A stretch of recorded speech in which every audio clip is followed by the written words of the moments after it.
Hey everybody, it's Mark. It's RV time.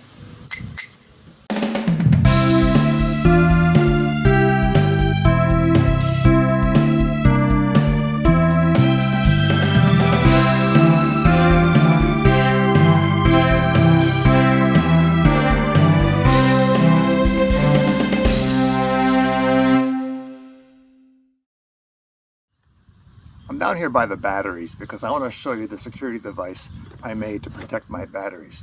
You can buy pre-made shackles to protect your batteries. I think they're kind of pricey, about $100. And I've seen videos where people make their own shackle out of that perforated metal strip and they measure and bend it and wrap it around.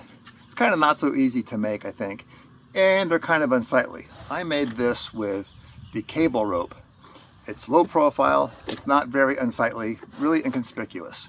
Now, I know that no matter what method you use to try to protect your batteries, anybody with a battery-operated angle grinder or a battery-operated Dremel tool will be able to cut through any of them in a matter of minutes. The idea is to stop someone that needs a battery now and they just want to grab the first battery they see. So I made these, like I said, with cable rope.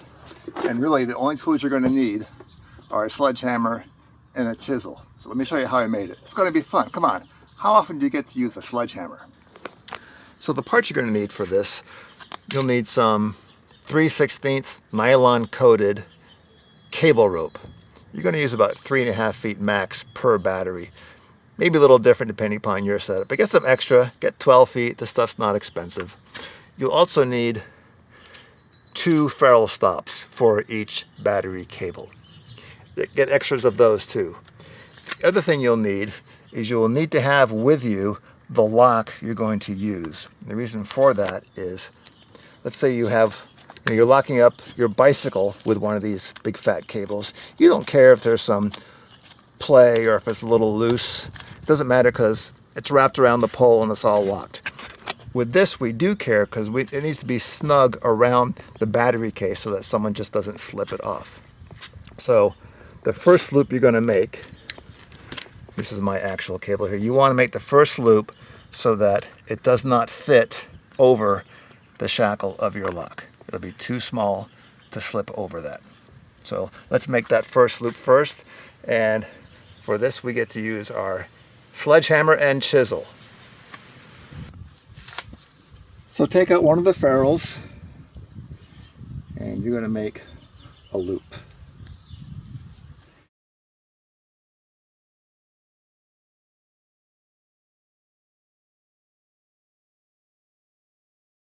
You don't want to make it tiny because you got to work with it when you're installing it.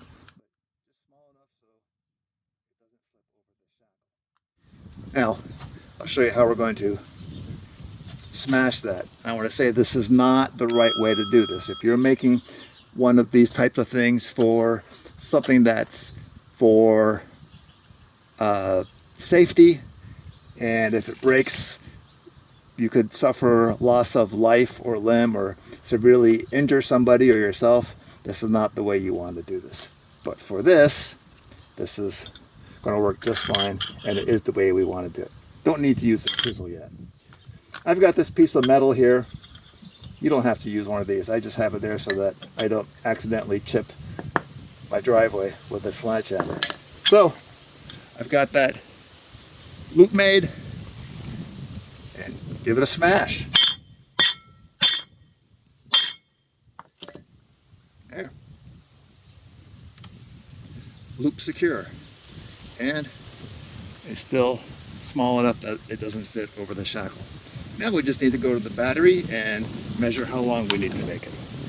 So we're not actually going to measure, we're just going to eyeball this. And what we want to do is just kind of get a rough estimate of how long this thing needs to be. So that now we're not trying to work with a cable rope that's 10 or 12 feet long. So go ahead and remove the battery strap and just wrap this around and give yourself, 5 or 6 extra inches to work with. About like that. And I'll go ahead and mark that. And that's where we're going to cut it. Time for more fun with the sledgehammer. So now we get to use the sledgehammer and the chisel. sure your chisel's nice and sharp. And where's that red mark I made? There it is. There. Don't smash your finger. That's it. Cut. Let's go back to the battery. I went ahead and removed the propane tanks just for the camera angle. You should be able to do this without having to remove your tanks. So now what we want to do, we want to wrap the cable around. You'll need your other ferrule for this. Go ahead and slip that through and make a loop.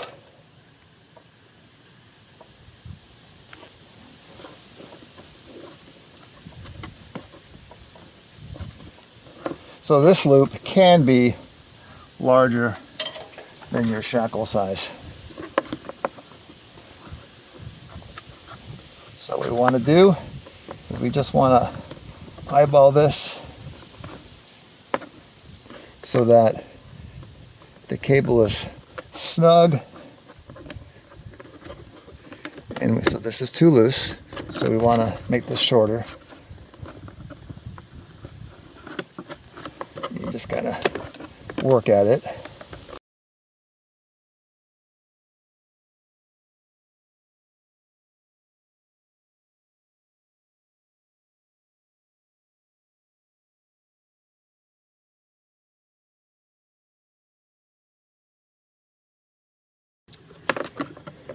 So I think I want it about there.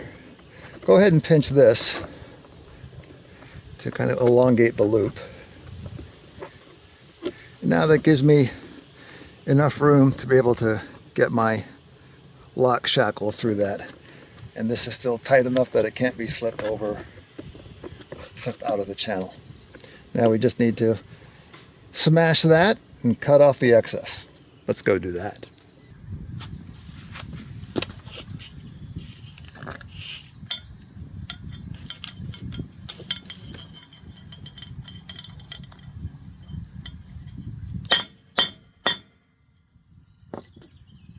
Good. Now, just cut off this excess.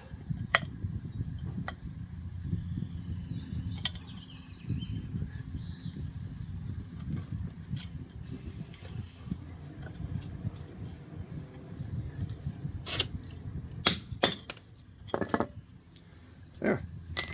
It is done. How easy and fun was that? Let's go put it on. To install it, I put the smaller first loop we made down here and the longer second loop is up here. What I want to do is put this larger loop through the smaller loop like that.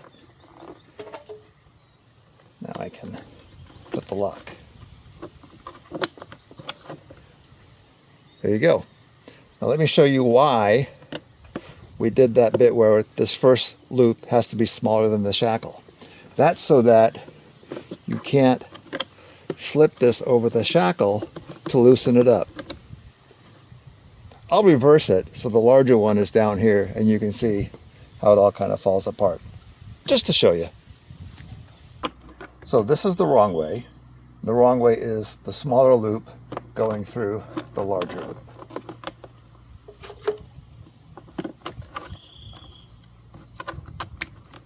So now, because of this larger loop, I'm able to just slip it down the shackle and the whole thing loosens up and it could be slipped off possibly.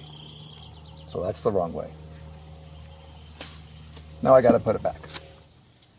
So that's it. I hope you found this at least marginally useful. Thanks for watching. I'll see you next time.